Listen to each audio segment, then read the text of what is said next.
Merci beaucoup de votre parole. Tenemos 15 minutos por los que podemos aprovechar para formular alguna pregunta a Monsieur Sevilla, que nos acompaña. Si alguien del público desea hacer alguna pregunta. Bonjour. Buenos días, mi nombre es Jojaba, soy de Portugal. Quería plantear esta pregunta en francés. Gracias por sus palabras con esta ponencia muy interesante. He entendido bien el último mensaje. Esta religión entra paulatinamente de manera fuerte en Europa, y quería abordar un tema que no ha mencionado. Hay movimientos en Europa y también en Brasil, en Estados Unidos. Es un movimiento de derechas, de extrema derecha. Son movimientos que intentan reconstruir el orden que acabo de mencionar, de manera que parece a veces autoritaria. Es decir, la manera podríamos tacharla de autoritarismo, ¿no? Entonces, lo que pregunto, lo que pido es si puede comentar un poquito algo de esos movimientos en Europa, en Rusia, en otros puntos del mundo. ¿Cómo podemos gestionar esos movimientos internacionales que conllevan esta noción positiva de reconstrucción del orden? Son movimientos que quieren reconstruir la familia, la noción de matrimonio, etc. Estos movimientos conllevan también algo que no compartimos, que es el autoritarismo, perdiendo el individualismo, que es el legado de mayo del 68. Gracias. Es difícil dar una respuesta global a esta pregunta, porque desde Brasil a Hungría, pues nada. Y entiendo lo que dices, ¿no? En Europa hay gobiernos que se enmarcan dentro de estas concepciones frente a la política migratoria, por ejemplo. En el mundo occidental vemos fenómenos electorales sorprendentes, con victorias de líderes que no pensábamos que podían ganar elecciones, y acceden a la presidencia de un país como Brasil, por ejemplo.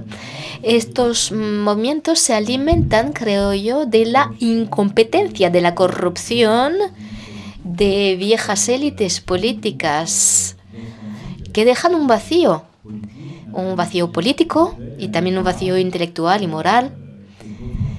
Y otros entran en ese vacío. Esto lo hemos vivido en otros momentos de la historia. La naturaleza odia el vacío y la naturaleza política odia el vacío también. Cuando hay un vacío, pues se llena, pero bueno, no tiene por qué ser de buena manera, con buenos elementos. No hay ninguna respuesta global. Habría que verlo país por país. Yo no conozco bien la situación de Brasil. Un amigo mío sí que conoce muy bien la situación. Escribió en el Figaro un artículo que nos tranquiliza mucho, aparte de los acontecimientos recientes.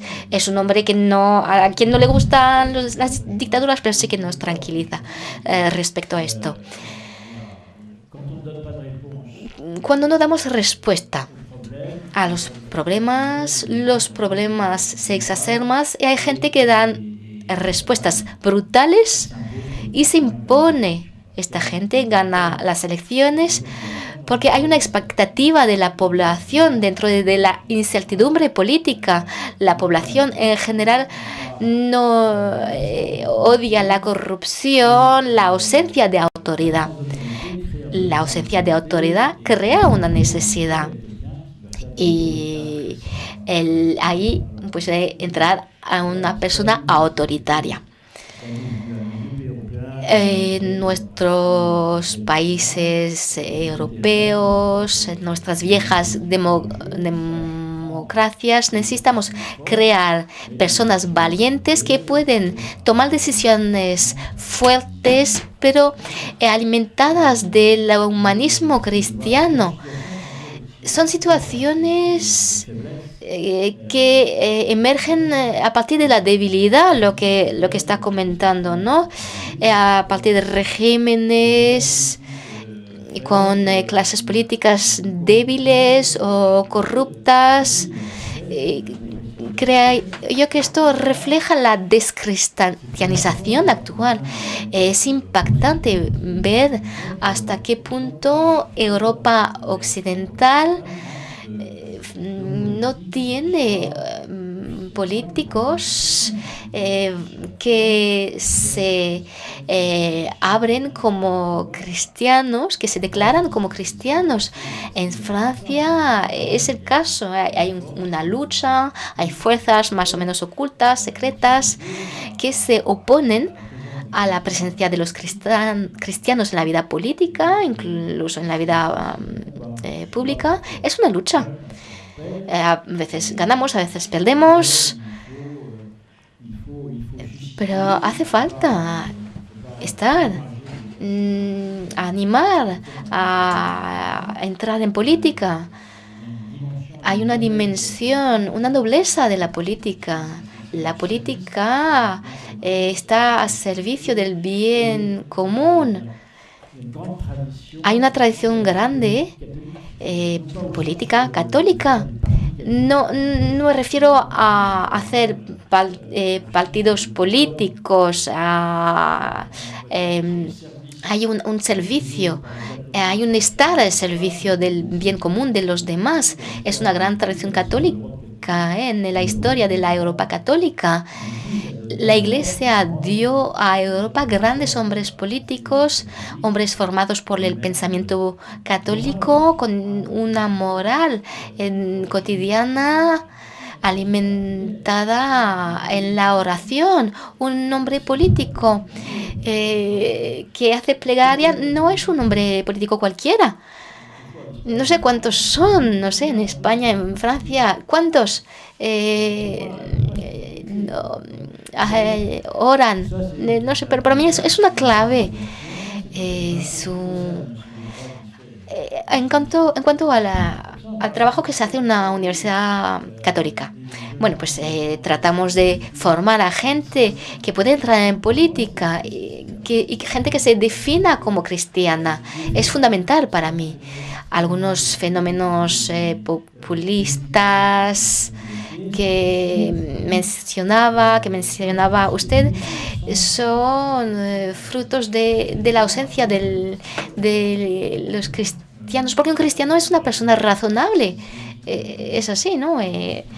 Si se muestra digno de lo que opina, es una persona caritativa, no va a entrar en la brutalidad ni en la violencia. Un cristiano es convenido porque sabe que existe el pecado, con lo cual pues tenemos que dosificar lo que se puede hacer o no. La naturaleza humana padece del pecado original, entonces el hombre es una criatura imperfecta. Y ahí reside la nobleza de la política, que tiene que estar al servicio del bien común. Sabemos que estamos trabajando con seres imperfectos. Muchas gracias. ¿Otra pregunta? ¿Ahí? La última pregunta, por favor. Gracias, señor Sevilla, por esta ponencia interesante. Soy profesor de recursos humanos aquí, en esta universidad. La revolución sexual es lo que me interesa, sobre todo. Veo vínculos alrededor de la dignidad del trabajador, con la doctrina social de la Iglesia. ¿Ve usted también vínculos, relaciones con un modelo del hombre. Por supuesto. Voy a hablar de un ejemplo que tiene que ver con la otra pregunta. La vertiente social de la Iglesia es fundamental. Desde hace 2 siglos hay una tradición en el mundo obrero, en el trabajo, hay encíclicas pontificiales, todo un corpus muy relevante. Y ahora hay algo nuevo, bueno, no tan nuevo, pero vivimos en una economía globalizada que produce desequilibrios sociales y cada Estado busca sus respuestas. La Iglesia debería, creo yo, trabajar más en establecer una doctrina social adaptada al mundo globalizado, a la economía globalizada. Porque si no, ¿qué pasa? Si no hay respuesta católica a los desafíos de la globalización, la gente va a buscar respuestas en lo no católico, en hipernacionalismos, pensando en encontrar una respuesta a corto plazo, que crean en realidad otros problemas. Hay una actualidad fuerte. La Iglesia necesita una doctrina social católica adaptada a la economía globalizada. Es un desafío, sí, eso creo yo. Muchas gracias, señor Sevilla, por su sabiduría, su pensamiento, sus palabras. Muchas gracias.